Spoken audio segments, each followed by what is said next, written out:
There is a compound hiding inside a food you were probably told to permanently remove from your life the day you were diagnosed with type 2 diabetes. That compound has been studied in peer-reviewed clinical trials at some of the most respected institutions in the world.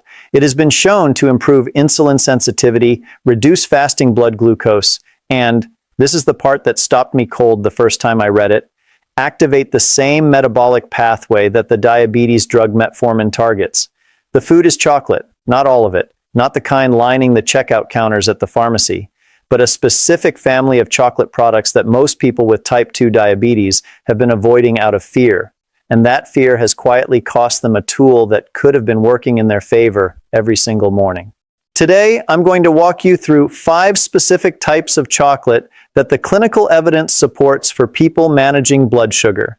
I'm going to tell you exactly what to look for on every label, what to avoid, and how to bring each one into your daily life starting tonight.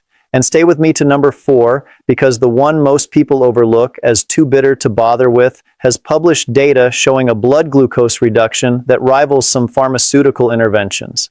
Most people scroll right past it in the grocery aisle. But before I name a single one, I have to show you the mechanism that makes this entire conversation possible. Because without understanding it, the 5 types I'm about to share will just sound like a list. Once you understand it, you won't need me to convince you. The science will do that on its own. Before I go on, drop a comment right now. Tell me how old you are and what your most recent A1C number was. You don't have to give your name, just a number and an age. I read every single comment, and I use those answers to decide exactly what this channel covers next. If I see a cluster of people at 7.2 or 7.5, I know where to go next week. Your comment matters more than you think. Here's the distinction that changes everything, and almost no mainstream health article takes the time to make it clearly. When we talk about chocolate and blood sugar, we are not actually talking about chocolate. We are talking about cacao, the raw material that chocolate comes from. These are 2 entirely different things, and the line between them is drawn by how much processing a product has been through. Inside the raw cacao bean lives a family of plant compounds called polyphenols. The 2 most clinically significant for people with type 2 diabetes are epicatechin and catechin. And I want to explain what these compounds actually do at the cellular level, because this is not abstract nutrition science. This is molecular biology that connects directly to the disease you are managing. The first mechanism is AMPK activation.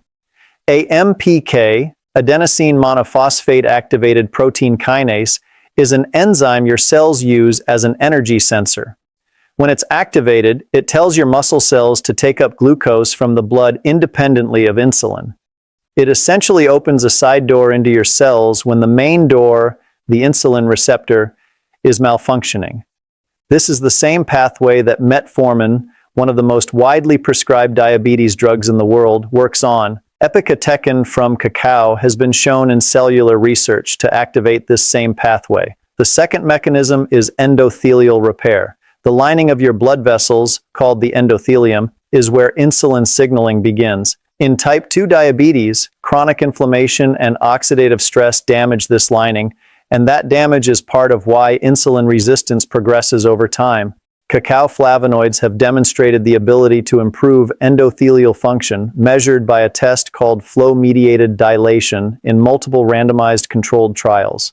The third mechanism is the one I want you to hold on to most carefully: gut microbiome modulation. This connection was barely discussed a decade ago. We now know that cacao polyphenols selectively feed beneficial gut bacteria, specifically lactobacillus and bifidobacterium strains, that produce short-chain fatty acids. Those fatty acids directly influence insulin sensitivity and reduce the inflammatory signaling that keeps type 2 diabetes progressing forward. These 3 mechanisms working together explain why the clinical results are real and why they show up across multiple independent trials on multiple continents. This is not folk medicine. This is biology. Now, here is the critical point. Every step of industrial chocolate manufacturing, roasting, alkalization, conching, pressing, degrades these polyphenols. The more processed a chocolate product is, the fewer of these compounds survive to the moment you eat it. So what I'm about to rank is not chocolate by flavor or popularity. I'm ranking it by polyphenol preservation and the strength of the clinical evidence behind each form. Type 1, dark chocolate, 70% cacao. I'm starting here because this is where most of my patients can realistically begin without feeling like I've handed them a punishment. 70% dark chocolate has a glycemic index of approximately 23. Whole wheat bread sits at 69. Table sugar at 65. A standard commercial milk chocolate bar often clears 50 or above. At 23, the glucose response from a 20-gram portion of quality 70% dark chocolate is genuinely modest, not because I'm rounding optimistically, but because the combination of cacao fat and cacao fiber physically slows the absorption of whatever sugar is present in the bar. The fat delays gastric emptying. The fiber slows diffusion across the intestinal wall. Your bloodstream simply never sees a flood. I want to tell you about Harold. He came to my office at 72, a retired school principal with a pre-diabetes diagnosis from 6 months prior and an A1C that had climbed from 5.8 to 6.2 in 1 year. Harold had a lifelong evening ritual, 1 or 2 pieces of chocolate at 8 p.m. after the news. When he was diagnosed, he stopped completely, immediately, and replaced it with nothing. He felt proud of his discipline. His A1C at the next visit was 6.3. The ritual was gone, but a different behavior had replaced it. He was reaching for crackers, popcorn, and dried fruit by 9 p.m. because something was still missing at 8. I didn't tell Harold to reintroduce chocolate. I told him to reintroduce the ritual with the right chocolate. 2 squares of 70% dark chocolate alongside a small handful of walnuts after dinner. 3 months later, his A1C was 5.9. The science that supports this is not anecdotal. A 2022 meta-analysis published in the International Journal of Food Sciences and Nutrition, examining data across 12 randomized controlled trials in type 2 diabetes patients, found that cocoa product consumption was associated with significant reductions in fasting blood glucose, LDL cholesterol, and C-reactive protein. A clinically supported portion is about 20 to 30 grams per day, which is 2 or 3 small squares. Now here's the label trap. Many bars sold as dark chocolate or 70% cacao actually list sugar as the first ingredient on the back. The front of the package is marketing. The ingredient list is the truth. Flip the bar over. Cacao mass or cacao paste must be the first word on that list. If sugar comes first, the bar is not what the front claims, no matter how dark it looks. Type 2, dark chocolate, 85% cacao and above. This is where the clinical evidence makes a significant jump, and I want to be precise about why. As cacao percentage climbs from 70% to 85%, 2 things happen simultaneously. The flavonoid concentration rises by roughly 30 to 40% per gram, and the sugar content drops from approximately 20 to 25 grams per 100 gram bar down to 10 to 14 grams. You are getting significantly more of the therapeutic compounds and significantly less of the problem in the same portion. A randomized clinical trial published in the International Journal of Preventive Medicine studied 84% dark chocolate in adults with type 2 diabetes over 8 weeks. The group consuming 30 grams of 84% cacao daily saw statistically significant reductions in fasting blood glucose, hemoglobin A1C, LDL cholesterol, and triglycerides, along with meaningful reductions in C-reactive protein, TNF-alpha, and IL-6, 3 of the primary inflammatory markers that drive insulin resistance forward year after year. I want to draw your attention to those inflammatory findings specifically.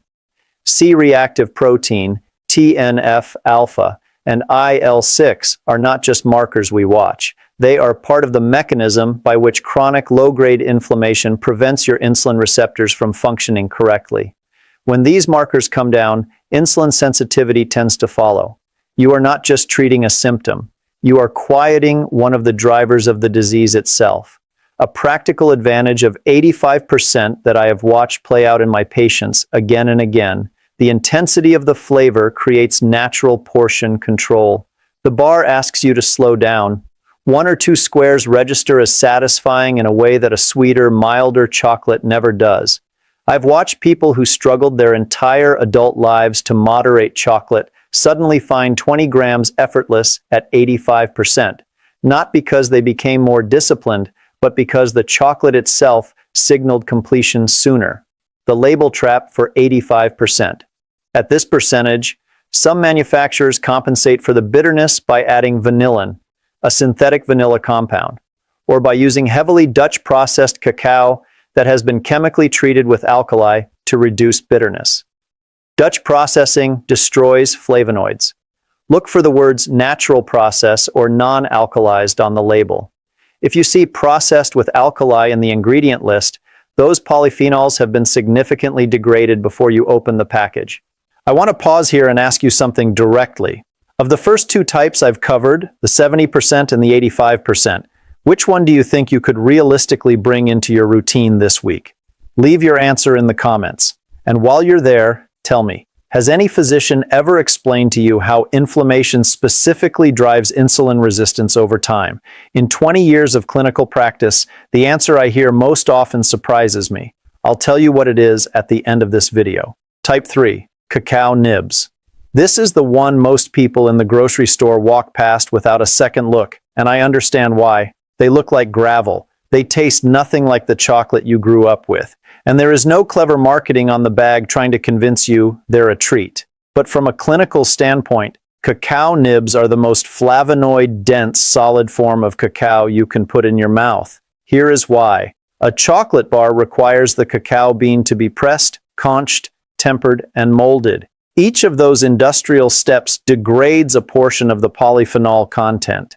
Cacao nibs skip almost all of it. They are simply the roasted cacao bean, cracked open and crushed.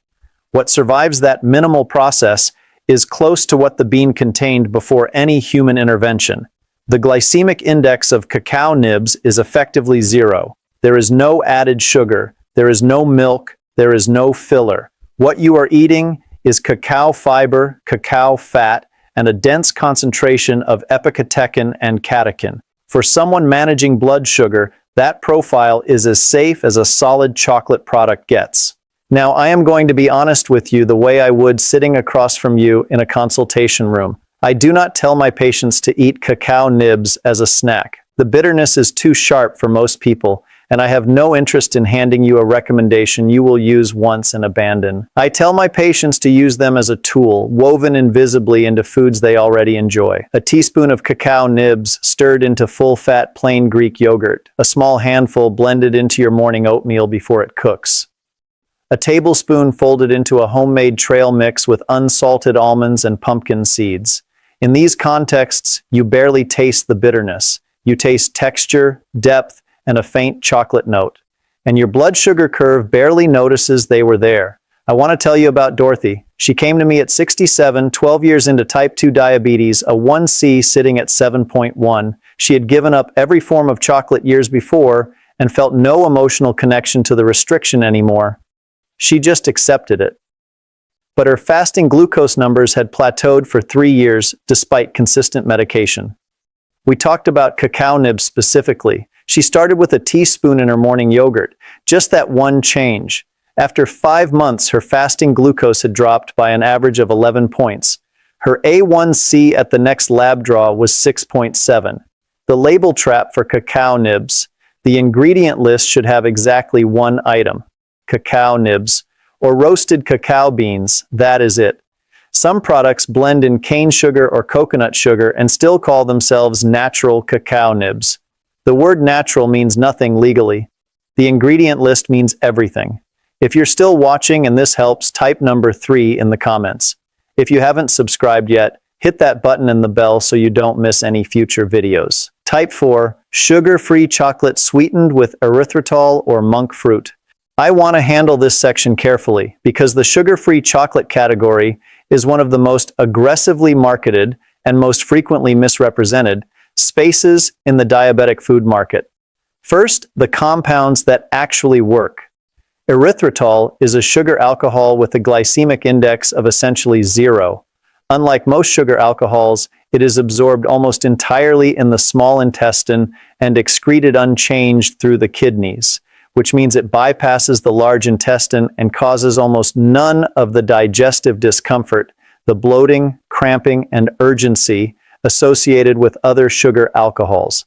It carries about 70% of the sweetness of sugar with negligible metabolic consequence. Monk fruit extract, also called luohanguo, works through a completely different pathway. The sweet compounds in monk fruit, moghrosides, are not metabolized by the human body at all. They pass through the digestive tract without triggering insulin or raising glucose. A 2019 review in the journal Nutrients confirmed no significant glycemic response from monk fruit sweeteners across the studies examined. A chocolate bar sweetened with erythritol or monk fruit, built on a base of 60% or higher cacao, gives you flavonoid delivery in a format that tastes genuinely close to the milk chocolate many of my patients spent decades enjoying. A word I need to say clearly before we go further, particularly for those of you managing both diabetes and cardiovascular risk. Erythritol has a well-established zero glycemic index, and for blood sugar management, that evidence is solid. However, I want to be transparent with you about emerging research you deserve to know. A 2023 study published in the journal Nature Medicine, conducted by researchers at the Cleveland Clinic across more than 4,000 patients in both the United States and Europe, found that people with higher blood levels of erythritol had a significantly increased risk of major cardiovascular events, including heart attack and stroke. Follow-up laboratory research showed that erythritol increased the tendency of platelets to clump together and form clots. A second prospective study from the same team in 2024 confirmed this finding in healthy volunteers given a standard erythritol dose. This research is still evolving and does not yet prove direct cause and effect. Some researchers have noted that people with metabolic disease naturally produce more erythritol internally, meaning higher blood levels may partly reflect existing disease rather than dietary intake alone. The FDA continues to consider erythritol safe. But here is why I am raising it with you specifically.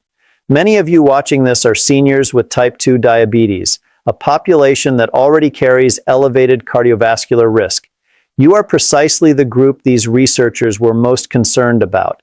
The science on erythritol's blood sugar effect is strong. The science on its long-term cardiovascular safety in high-risk individuals is still being written. My clinical recommendation, if you are managing cardiovascular risk alongside diabetes, and most of my patients over 65 are, consider making monk fruit extract your primary sweetener in this category rather than erythritol. Monk fruit has no comparable cardiovascular concerns in the current literature, delivers the same zero glycemic profile, and gives you everything you need from a blood sugar standpoint without the open question mark. Before making erythritol a daily part of your routine, raise it at your next appointment and ask your physician where the evidence currently stands. Now, the warning that applies to this entire category, regardless of which sweetener you choose, and this is the part I need you to remember.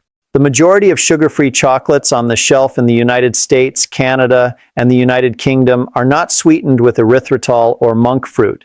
They are sweetened with maltitol. Maltitol has a glycemic index of 52. That is not a safe number for someone managing blood sugar. At a 2-square portion, it may not cause a dramatic spike, but it is not inert. And many people eat more than 2 squares when the front label says sugar-free and their guard is down. On top of that, maltitol in adults over 60 frequently causes significant gastrointestinal distress because unlike erythritol, it reaches the large intestine largely unabsorbed and ferments. I've had patients call me in genuine distress after a diabetic-friendly chocolate bar from a well-known brand sent them to the bathroom within the hour. The front label was full of promises. The back label had maltitol listed as the primary sweetener. Your 20-second label rule for this category: flip the bar over, go straight to the sweetener section of the ingredient list. You want to see erythritol, monk fruit extract, or stevia glycosides clearly written. If you see maltitol, isomalt, sorbitol, or the vague phrase sugar alcohol without naming the specific alcohol, put it back. The front of the package cannot be trusted in this category. The back is the only truth. Type 5, pure unsweetened cacao powder. I told you at the beginning to pay attention to number 5. Here it is. A container of pure, natural, non-alkalized cacao powder costs less than most single chocolate bars on the specialty shelf. It sits quietly on the baking aisle, overlooked by most shoppers. And it carries the most robust clinical evidence of all 5 types I've discussed today, by a meaningful distance. A 2022 systematic review and meta-analysis published in the International Journal of Food Sciences and Nutrition, drawing from 12 randomized controlled trials involving people with type 2 diabetes, found that cocoa product supplementation produced statistically significant reductions in fasting blood glucose, LDL cholesterol, triglycerides, and C-reactive protein. The blood glucose reduction across pooled trial data was approximately 9 milligrams per deciliter, a consistent, durable finding across both short-term and long-term studies. I need you to understand what durable blood glucose reduction actually means in practice. Fasting blood glucose is not a snapshot taken on a lucky morning. It reflects how your body handles glucose in a resting baseline state. When a dietary intervention moves that marker consistently across 12 independent trials, you are looking at a structural change in how your metabolism is operating, not a short-lived effect.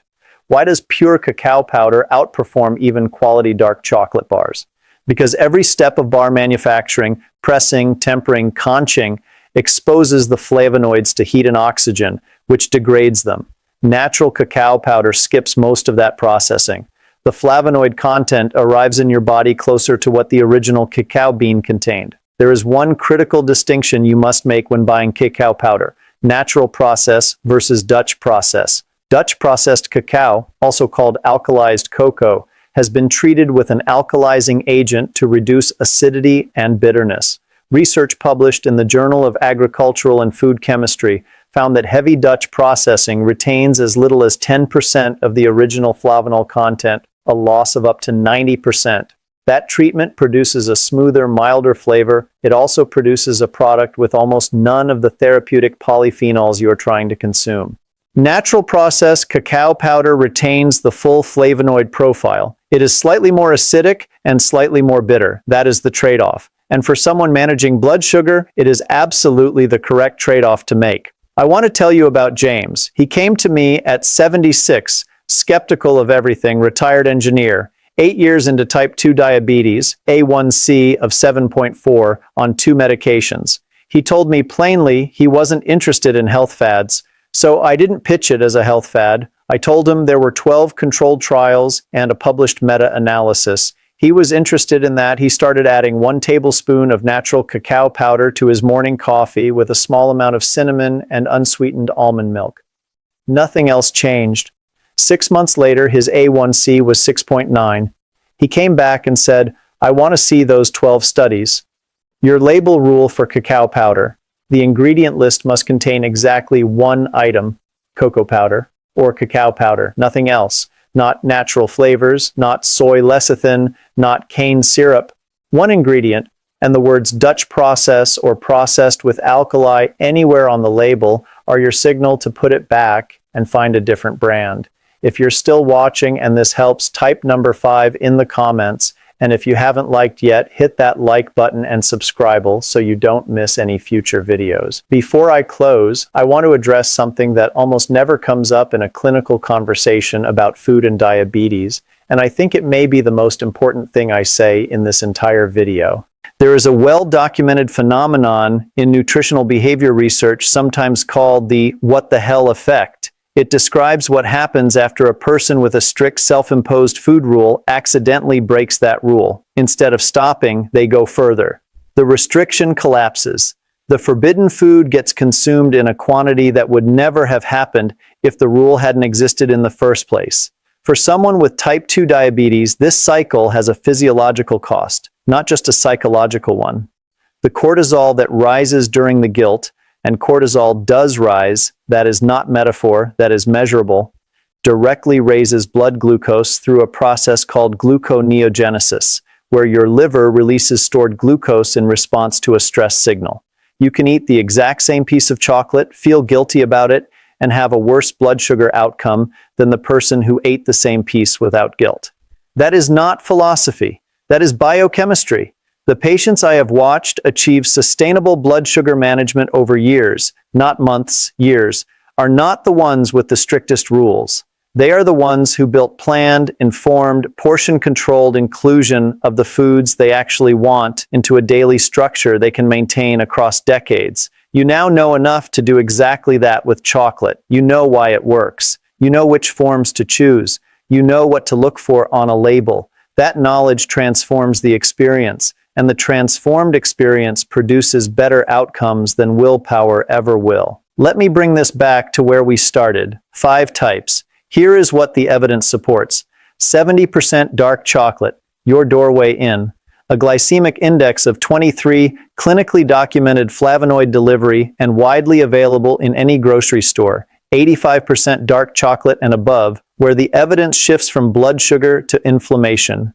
Reduced CRP, TNF-alpha, and IL-6.